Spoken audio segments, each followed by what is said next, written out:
Assalamualaikum warahmatullahi wabarakatuh. Selamat siang para pemirsa Harian Fajar Official. Kembali lagi pada program Meja Redaksi bersama saya Nurdin Arsyad. Nah, pada segmen kali ini kita akan berbincang dan berdiskusi terkait progres dan tantangan kendaraan listrik di Kota Makassar. Di tengah-tengah kita sudah hadir 3 narasumber yang sangat luar biasa. Saya perkenalkan dulu. Dari sebelah kanan saya ada Pak William Pagimanan. Beliau adalah Branch Manager Hyundai Veterani PT Sinar Galesong Mobilindo Makassar. Apa kabar Pak? Sehat? Hai. Ya, selanjutnya ada Pak Hasri AS. Beliau ini adalah analis aset daerah Biro Umum Pemprov Sulawesi Selatan. Selamat siang Pak Hasri. Siang, Assalamualaikum. Ya. Selanjutnya ada Bapak Taufik Cahya Jaya Putra. Beliau ini adalah asisten manajer sales representatif PLN Sulsel Rabat. Nah, seperti yang kita ketahui saat ini pemerintah tengah mendorong penggunaan dan pertumbuhan industri kendaraan listrik di tanah air. Hal itu sejalan dengan tren dunia yang saat ini sudah mengarah pada penggunaan kendaraan yang lebih ramah lingkungan. Nah, untuk mempercepat pertumbuhan kendaraan listrik di tanah air, berbagai terobosan dan kebijakan yang dikeluarkan oleh pemerintah untuk mendorong percepatan kendaraan listrik itu. Antara lain saat ini sudah dirancang ya, pemerintah akan menyiapkan insentif kepada konsumen yang akan membeli kendaraan listrik. Kalau tidak salah ya, untuk mobil sendiri sekitar 80 juta. Itu masih rancangan, sampai saat ini belum final regulasinya. Nah, kemudian ada juga Inpres, Instruksi Presiden nomor 2 tahun 2022 terkait penggunaan kendaraan listrik sebagai kendaraan dinas operasional di lingkup jajaran pemerintah daerah di seluruh Indonesia. Kemudian regulasi lainnya adalah ada Perpres nomor 55 tahun 2019 terkait percepatan pengadaan program kendaraan bermotor listrik berbasis baterai untuk transportasi. Nah, ini regulasi ini disiapkan sebagai pegangan untuk industri otomotif. Nah, untuk di Makassar sendiri kita akan tahu sejauh mana progres kendaraan listrik di Kota Makassar, bagaimana kesiapan ekosistemnya dari PLN, kemudian bagaimana respon masyarakat terkait kendaraan listrik ini. Pertama-tama mungkin saya berikan kesempatan kepada Pak William. Pak William, ya, sejauh ini sih bagaimana respon kemudian animo masyarakat terhadap mobil listrik ini khusus di Kota Makassar? Baik, terima kasih atas kesempatan yang diberikan. Kalau respon dari masyarakat sebenarnya animonya cukup tinggi. Tapi kita lihat sendiri di kita sendiri tuh brand Hyundai, kita ada bangun segmen pasar tersendiri, di mana mobil listrik kami itu memang masuk ke segmen middle high. Jadi pengguna mobilnya itu kebanyakan yang menengah ke atas. Kenapa? Karena mobil listrik dari Hyundai itu sudah sangat modern, futuristik, canggih, banyak sekali fitur-fitur yang tidak ada sama mobil lain, semua sudah dimatkan pada mobil Hyundai tersebut. Nah, tentu saja kita melihat hal ini karena Hyundai sendiri ingin melihat apa sih yang ditampilkan sama semua mobil. Mobil kan semua pada dasarnya sama. Nah, tapi ketika kita meluncurkan mobil listrik itu sudah membuat suatu terobosan yang baru, yang pertama di Indonesia ya. Kita masuk, kemudian tentu saja ekspektasi orang, wah kalau pertama ini pasti sesuatu yang wah begitu, yang bagus. Nah, apa saja sih yang ada dalam mobil listrik ini sehingga membuat nilai lebih dibanding dengan mobil yang lain. Kemudian didukung lagi dengan adanya dari pemerintah untuk eco green. Jadi kita sangat terbantukan dan sangat-sangat mendukung juga dari program pemerintah. Nah, hari-hari ini kita lihat kalau pertumbuhan mobil listrik sendiri sudah berbagai macam merek yang masuk. Ya. Nah, dan animo masyarakat juga cukup tinggi begitu. Kalau untuk di Hyundai sendiri Pak, untuk pemesanannya tuh apakah sudah ada progres Ya, pemesanan? kalau progres pemesanan di Hyundai sendiri itu dari data yang kita dapat ya, kalau yang saya dengar-dengar ya dari review itu rata cukup tinggi sekali. Bahkan ada yang inden pemesanan sampai 1,5 tahun malah ke depan begitu. Karena sampai saat ini kita masih terkendala supply. Ya, begitu. Jadi komponennya ada kan bahan semikonduktor yang chipnya itu yang kurang. Jadi belum bisa kita supply untuk semua, sehingga menimbulkan daftar antrian yang cukup panjang gitu. Kalau saat ini pemesanan kira-kira sudah berapa unit Pak? Pemesanan yang inden sekitar ada 15 sampai 20. 15-20. Ya. Terus kalau untuk harganya sendiri mungkin agak mahal Pak ya? Iya, dia range-nya. Iya. Sebenarnya sih bukan mahal, tapi lebih value ke for money. Jadi lebih memang worth, jadi sepadan dengan nilai uang yang kita keluarkan. Jadi harganya masih berkisar 850 jutaan ke atas. Nah, kalau untuk kendalanya sendiri Pak, kendala selain tadi yang apa? Ada komponen yang kurang, kira-kira apa yang menjadi kendala saat ini terkait pengadaan atau produksi kendaraan listrik di Hyundai sendiri? Dari kami sih tidak ada kendala, hanya kendala itu saja gitu. Ya, ya. Baik, mungkin kita ke Pak Hasri dulu. Pak Hasri, ini kan ada instruksi dari Presiden soal pengalihan kendaraan dari kendaraan konvensional ke kendaraan listrik untuk dijadikan kendaraan dinas operasional. Kira-kira sejauh mana persiapan dan bagaimana progresnya di Pemprov sendiri, Pak?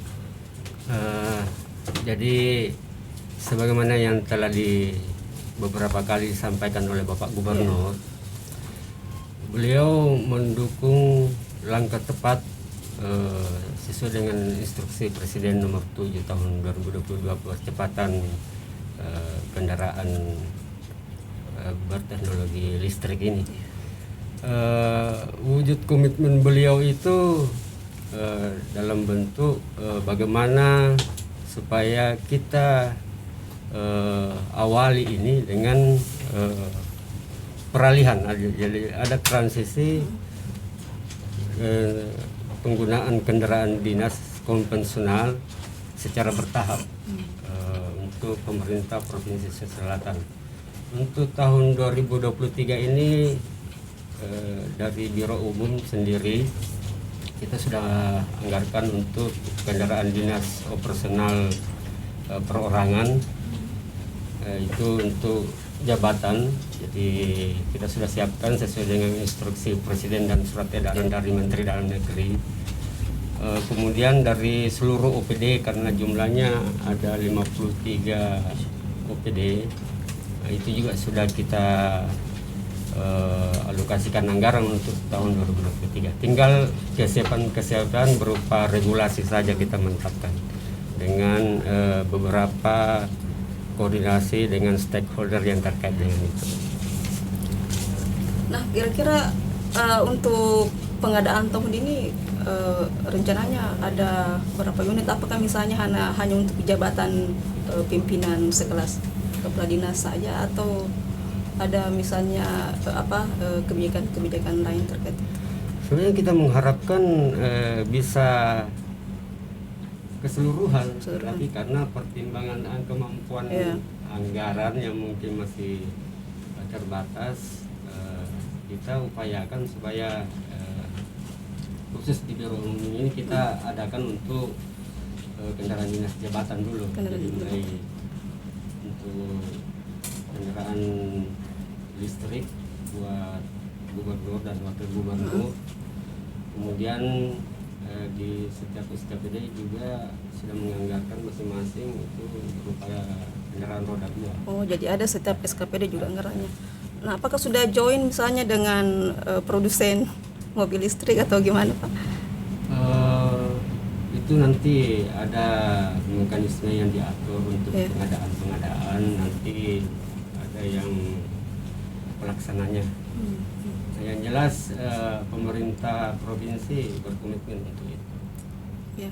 Nah, kalau misalnya nanti setiap pimpinan SKPD jadi dianggarkan tahun ini, jadi menggunakan kendaraan listrik sebagai randis operasional, kira-kira yang kendaraan lama, randis lama itu apakah akan dikonversi menjadi kendaraan Ya, listrik atau jadi- seperti apa? Jadi Dikemanakan? ada beberapa kemungkinan untuk kendaraan dinas yang ada kita bisa konversi, ya kalau tidak mau konversi ya mungkin kita lelang. Ya. Kemudian secara bertahap kita penuhi sesuai dengan kebutuhan dari masing-masing OPD. Iya. Nah, kalau untuk kebijakan lain misalnya dari Pemprov untuk mendorong percepatan pertumbuhan penggunaan kendaraan listrik ini di Pemprov, misalnya ketika ada ASN yang mau membeli perorangan secara pribadi, misalnya apakah ada stimulus atau bantuan atau subsidi di internal Pemprov sendiri, Pak? Terkait dengan bagaimana mensosialisasikan kendaraan berbasis teknologi listrik ini, jadi kita mungkin akan mengupayakan sesuai dengan penegasan dari Kementerian Dalam Negeri berupa subsidi terkait pajak, pengurangan pajak, kemudian yang melakukan konversi juga. Ya, paling langkah-langkah itu dulu yang kita akan lakukan.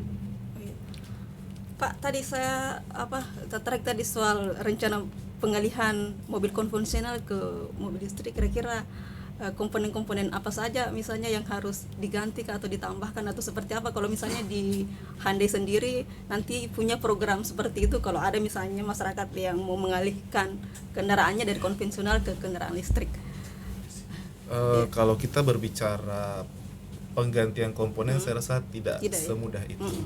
Jadi kemudian dan juga kita berbicara secara umum, jadi artinya banyak komponen-komponen yang perlu diberikan.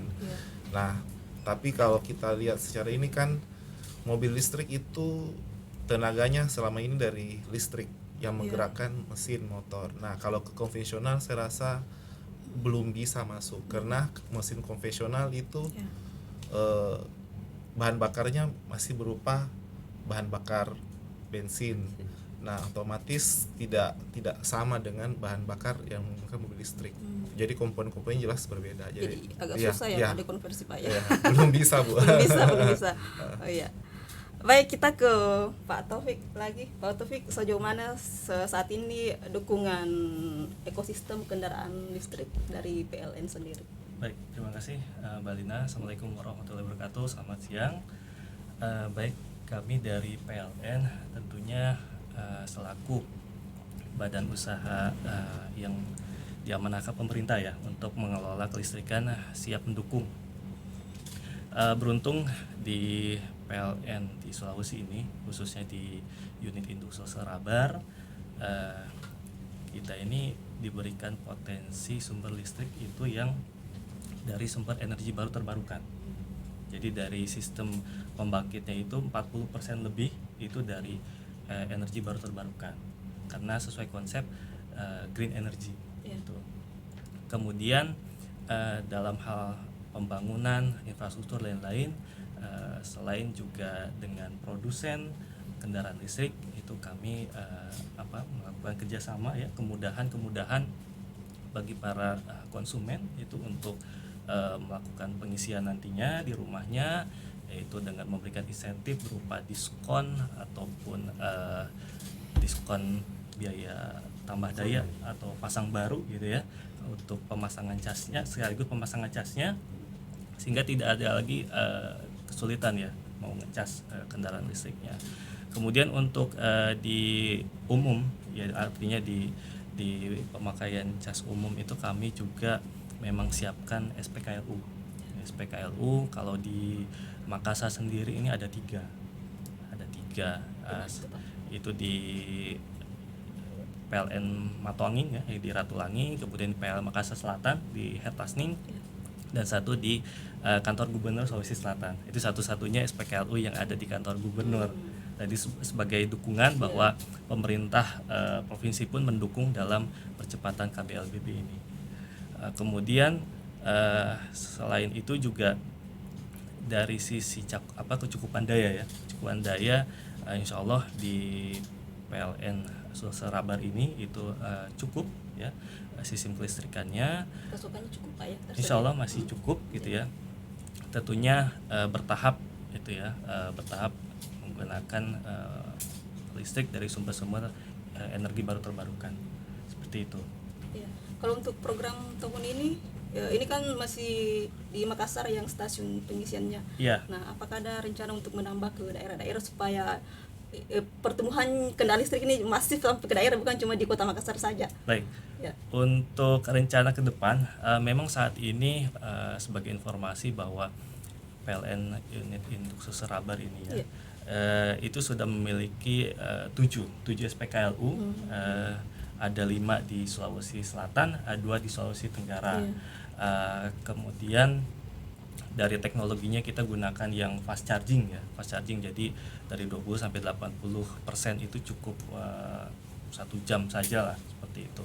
Yang slow charging juga kami sediakan, dan rencana tahun ini kami akan menambah 5 titik lagi ya, 5 titik lagi di daerah-daerah yang memang berpotensi ya, seperti di Makassar ini tentunya, dan juga daerah wisata, seperti di daerah Bulukumba ya, Bulukumba, kemudian di Toraja gitu, sehingga itu bisa memberikan kemudahan lah buat pemakai kendaraan listrik itu berwisata ya, seperti itu Mbak Lina. Iya. Terus kira-kira apa sih yang menjadi kendala dari PLN untuk mewujudkan ekosistem itu, infrastrukturnya itu? Ya, sebetulnya untuk saat ini tidak banyak ya kendalanya ya, karena alhamdulillah infrastruktur kelistrikan kita sudah sampai ke daerah-daerah, cuma memang ke pedesaan itu masih tantangan sendiri ya, perlu pembangunan jaringan dan lain-lainnya. Tapi untuk daerah ibu kota kabupaten itu sebetulnya masih terjangkau. Selain itu juga sebetulnya PLN itu nggak sendiri Mbak. Jadi yang membangun infrastruktur SPKLU, jadi PLN itu mengajak pihak swasta itu untuk menjadi mitra. Nah, jadi sama seperti penyedia kendaraan listrik di luar negeri seperti itu. Jadi selain yang dibangun oleh PLN, PLN menawarkan kerjasama franchise. Nah, jadi nanti investor itu bisa kerjasama dengan PLN siapkan peralatan chargingnya, supply listriknya, sehingga ini bisa mempercepat. Jadi bukan hanya PLN yang bangun, tapi pihak swasta, dan itu sudah cukup banyak yang berminat, bukan hanya di Makassar, tapi di luar Makassar juga, seperti itu Mbak. Atau bisa jadi juga menunggu produksi kendaraan listrik banyak, baru infrastrukturnya juga dimasifkan, begitu mungkin ya, saling atau gimana? Kalau untuk saat ini data yang kami terima itu di wilayah Sulawesi Selatan, Barat, dan Tenggara, jumlah kendaraan listrik itu masih sekitar 300 sampai 400 kendaraan, Mbak. Dan rasio dari SPKLU sendiri itu kalau idealnya ya ada 10 kendaraan 1 SPKLU. Nah, saat ini kondisinya masih 4 kendaraan 1 SPKLU. Jadi masih cukup masih cukup lah untuk SPKLU-nya. Nah, kami melihat juga kalau memang ke depan, dan juga pasti dukungan pemerintah tentunya, mulai dari dinas-dinas pemerintahan yang menggunakan BUMN gitu kan, bisa menambah ya populasi kendaraan listrik, dan tentunya percepatan infrastruktur berupa SPKLU tentunya insya Allah kami siapkan seperti itu Mbak. Terus ini apakah misalnya ketika ada masyarakat yang mau melakukan cat sendiri di rumahnya, apakah misalnya nanti kedepannya akan disiapkan istilahnya ini ngecas di rumah? Kira-kira apa yang dibutuhkan, misalnya daya sebuah rumah atau industri misalnya harus sekian watt baru bisa menghadirkan itu? Betul. Jadi saat ini Mbak, ini ada produk unggulannya di PLN. Itu home charging services, home charging. Jadi buat pemirsa yang punya kendaraan listrik gitu ya, ingin pasang itu kan minimal chargernya itu sekitar daya 2200 gitu ya. Tapi rata-rata misalkan di 7700. Nah, ini cukup tambah daya saja itu cukup. Sampai berapa kira-kira? 7.700 sampai 11.000 lah, itu udah cukup. Nanti PLN itu siapkan untuk pemasangannya, dan itu nanti terintegrasi dengan aplikasinya PLN, dan itu dapat diskon juga. Jadi di luar beban puncak itu dapat diskon 30%. Jadi pembayaran sekarang cashless, Mbak, by aplikasi. Begitu juga dengan yang cukup besar, misalkan yang 3 fas gitu ya, itu juga ada kami sediakan. Jadi ada produk khusus memang sebagai insentif untuk kendaraan listrik seperti itu. Tapi kalau untuk saat ini yang sudah ready, yang stasiun pengisiannya itu apakah sudah dikomersilkan untuk masyarakat yang mau ngecas itu gimana Pak itu? Oh ya, jadi untuk SPKLU memang sudah terdaftar juga di Kementerian SDM ya, dan itu syaratnya memang bisa dikomersilkan ya. Kalau di peraturan menteri yang lama memang ada syarat-syarat tertentu, tapi untuk yang sekarang itu dengan satu nozzle yang slow charging saja, Mbak. Slow charging itu yang 7 kW itu sudah bisa dikomersilkan. Ya, itu untuk kendaraan atau mobil. Kendaraan roda 4 atau mobil. Tapi selain itu juga untuk kendaraan roda 2, ya, roda 2 gitu, kami juga siapkan seperti penukaran baterai ya. SPBKLU, stasiun penukaran kendaraan baterai. Karena kalau ngecas kan lama ya motor ya. Nah, ini nanti sistemnya itu tinggal tukar-tukar baterai saja. Dan itu juga bukan hanya dari PLN, dari pihak swasta juga sudah banyak yang siapkan SPBKLU seperti itu di Makassar. Ini mungkin pemirsa mau tahu kalau misalnya ngecas atau pembelian baterai, kira-kira biayanya itu berapa Pak? Bagaimana untuk soal biayanya itu? Ya, jadi untuk cas di SPKLU ya. Kalau di SPKLU itu memang untuk tarif sekarang itu kalau kurang lebih ya 1 kWh itu sekitar 2.400 1 kWh.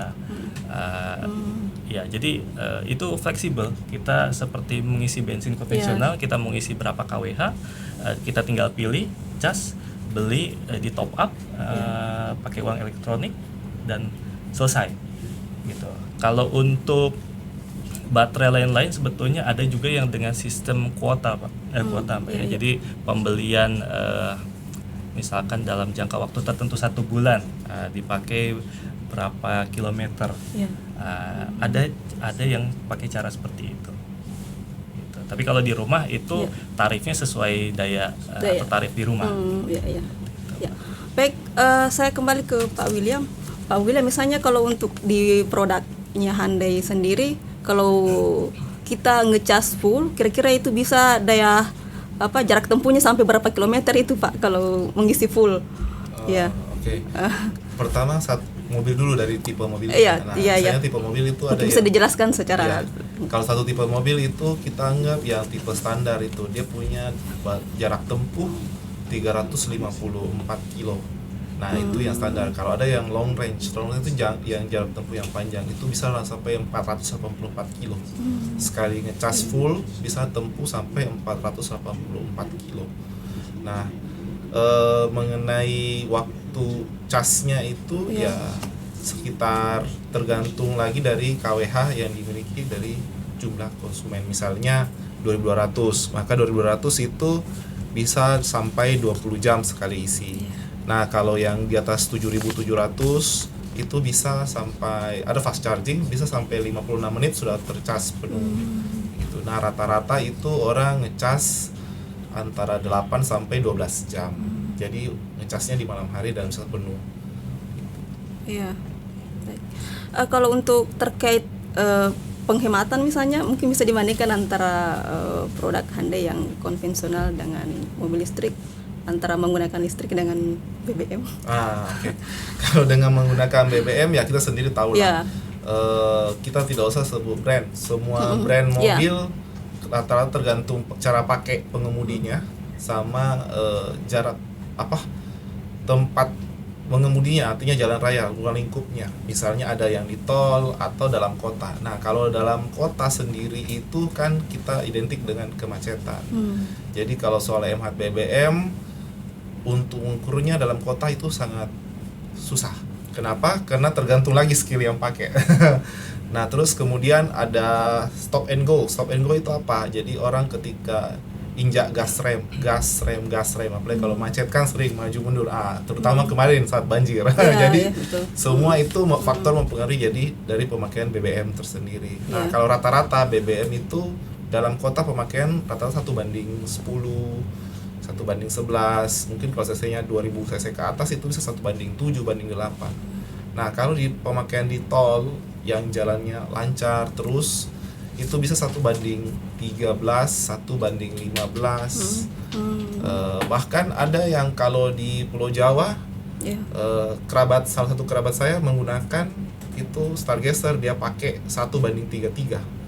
Nah, itu dari Surabaya ke Semarang gitu. Jadi sangat hemat sekali. Nah, kalau kita bandingkan dengan mobil listrik sekali pakai untuk pengisian sampai 384 kilo lah kita ambil untuk range rata-rata. Nah, itu kalau kita lihat ya dari yang isi pakai token mungkin tarifnya lebih mahal Pak ya. Nah, kalau pakai semua sama ya Pak ya. Oke. Jadi kalau pakai token itu mereka mengukur jadi sekitar 35.000 sampai 50.000 lah, sekian lah, karena yang isi itu bervariatif jaraknya, ada yang cuma 80% atau 90%.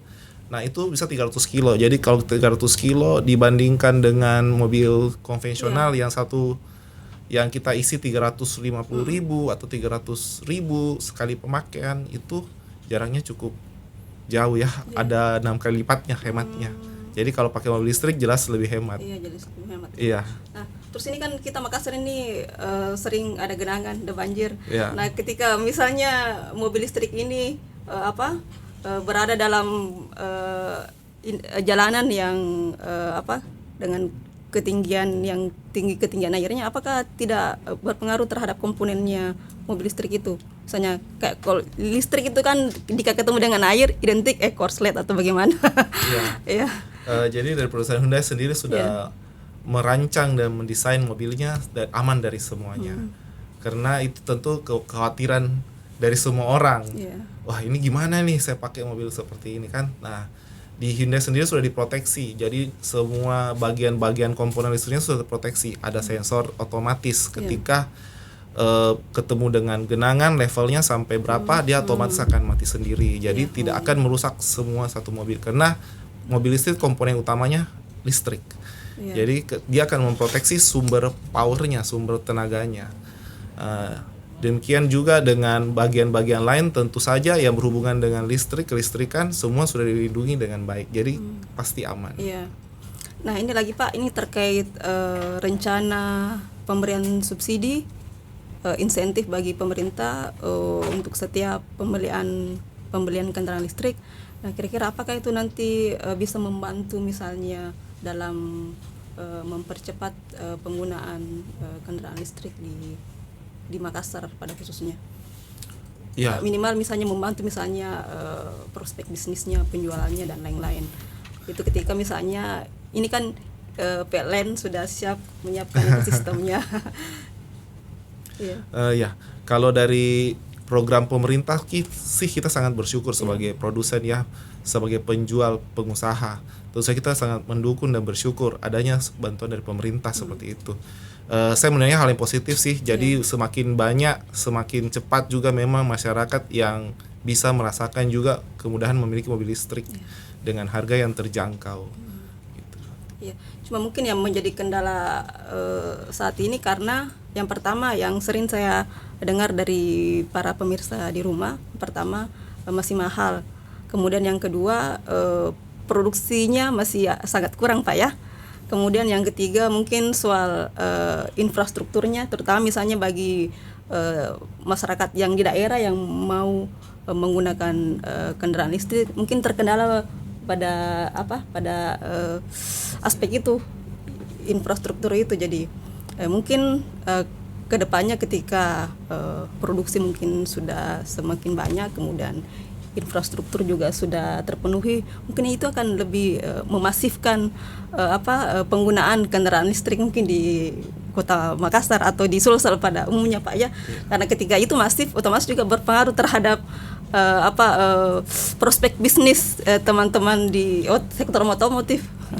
Ya, mungkin terakhir mungkin percepatan itu mendorong percepatan. Kalau untuk Pak William sendiri, apakah misalnya ke depan menyiapkan kebijakan secara internal atau entah itu berbentuk diskon, insentif juga kepada masyarakat yang ingin melakukan pembelian kendaraan listrik ini, di luar daripada insentif yang disiapkan oleh pemerintah, supaya ini kan juga selain untuk agar tersosialisasi juga ke masyarakat, setidaknya mendorong ini secara masif agar kendaraan listrik ini setidaknya bisa dimiliki oleh banyak masyarakat.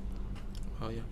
Pertama dari saya tuh kendala produksi bukan karena kita bukan karena kita merasa belum banyak penggunanya, tapi karena memang murni karena suplai bahan baku.